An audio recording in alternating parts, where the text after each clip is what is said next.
안녕하세요.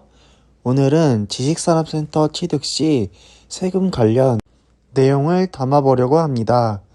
새로운 개정안이 도입이 되었기 때문에 많은 분들이 혼동일 거라 예상이 됩니다. 그럼 지금부터 시작하겠습니다. 사업 시행자 취득세는 동일하지만 재산세는 37.5%에서 35%로 줄었습니다. 입주기업은 취득세 50%에서 35%로 줄었고, 하지만 이외의 산업단지와 수도권은 혜택이 없습니다. 참 아이러니한 상황 같은데요. 투자자를 배제하고 실입주의 기준에 맞게 재설계가 된 듯 하지만 오히려 투자자는 세제 혜택이 없기에 실입주들은 혜택이 줄었다라고 말할 수 있을 것 같습니다. 즉, 수도권 과밀 방지 및 산업 집중 활성화 제고 법률입니다. 저의 개인적인 생각이지만 우리나라 대부분 기업은 수도권에 위치하며 인프라가 갖춰질 혹은 완벽한 곳을 추구합니다. 수도권을 제외한 지역에 사업을 하라는 의미로 풀이가 됩니다. 긍정적인 면으로 개정이 됐다고 보기는 어려운 것 같습니다. 혜택받은 세금을 뱉어내지 않으려면 매각, 증여, 타 도용도 사용, 취득일로부터 5년 이내였으나 1년이 줄어 4년으로 개정이 되었습니다. 취득세 기본세율은 4.6%이며 취득세 2%, 등록세 2%, 농어촌세 0.2%, 지방교육세 0.4%입니다. 납부기한은 취득한 날로부터 60일 내에 납부를 해야 하며 분양 시 등기한 날로부터 60일 내, 매매는 계약일로부터 60일 내 가능합니다. 개인은 감면만 가능하나 법인은 다르게 감면과 중과가 함께 공존하고 있습니다. 감면 시 정확한 퍼센티지를 알아보도록 하겠습니다. 22년 기존 법안과 개정 후 신규 법안을 말씀드리겠습니다. 개인 또는 5년 이상 법인 입주 가능 업종은요, 개정 전은 2.3%, 개정 후는 2.99%로 확연히 차이가 나는 모습입니다. 개인 또는 5년 이상 법인이지만 제한된 업종은 기존 4.6%를 유지하게 됩니다. 5년 미만 법인은 기본적으로 9.4%를 진행하는데요. 단, 여기서 5년 미만이지만 입주 가능 업종은 개정 전 4.7%, 개정 후 6.12%로 변동이 되었습니다. 그리고 마지막으로 제일 좋지 않은 케이스입니다. 5년 미만이고 입주 가능 업종이 아닌 법인은 9.4% 전액 부담을 해야 합니다.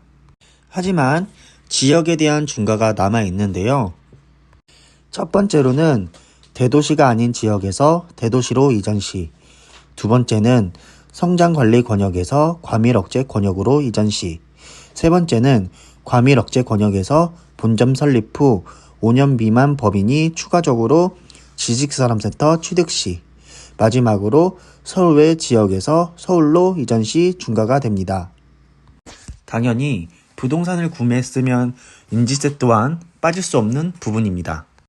1,000만원에서 3,000만원 이하는 2만원, 3,000만원에서 5,000만원 이하는 4만원, 5,000만원에서 1억원 이하는 7만원, 1억원에서 10억원 이하는 15만원, 10억원 초과는 35만원을 내야 합니다. 인지세에 대한 금액은 이해가 가지만 납부 방법을 모르시는 분이 많으실 텐데요. 오프라인은 우체국 및 은행 방문을 하시면 되시고요. 온라인은 전자수입 인지 사이트에서 접수를 하시면 됩니다. 인지세의 종류로는 종이용 수입인지, 전자문서용 수입인지가 있습니다. 지식산업센터는 꼭 종이용으로 납부해야 합니다.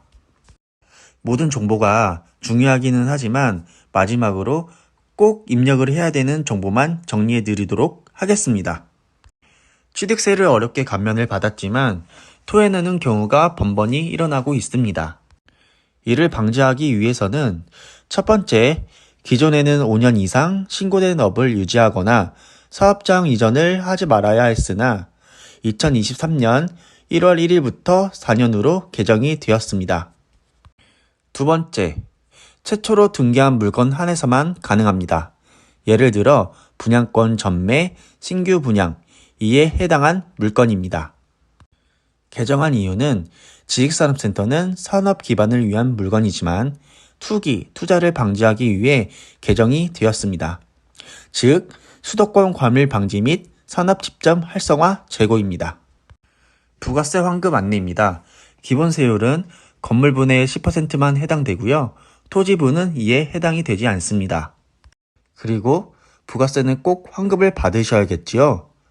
우선 첫 번째 절차는 시행사에서 세금계산서 발행 유무를 확인하시고 홈택스 신청 및 세무사 요청, 그리고 부가세 환급을 신청하시면 됩니다.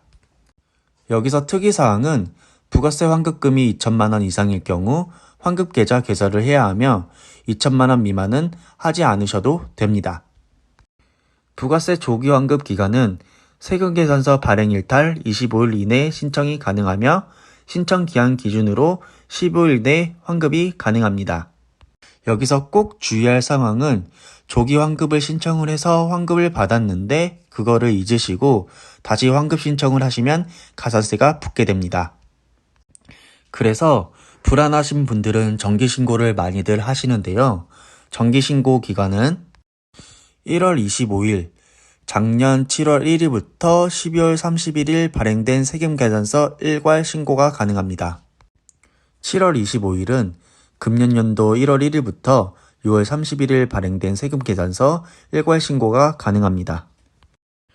개정된 취득세 부분뿐 아니라 여러 방면에서 부가세, 인지세에 대한 설명을 도와드렸습니다. 마지막까지 영상을 봐주셔서 감사드리며 더 정확한 정보를 알고 싶으시다면 가까운 세무서로 가셔서 상담을 받아보시는 걸 권해드립니다. 이에 영상을 마치도록 하겠습니다. 좋은 정보가 되셨다면 구독과 좋아요 부탁드리도록 하겠습니다.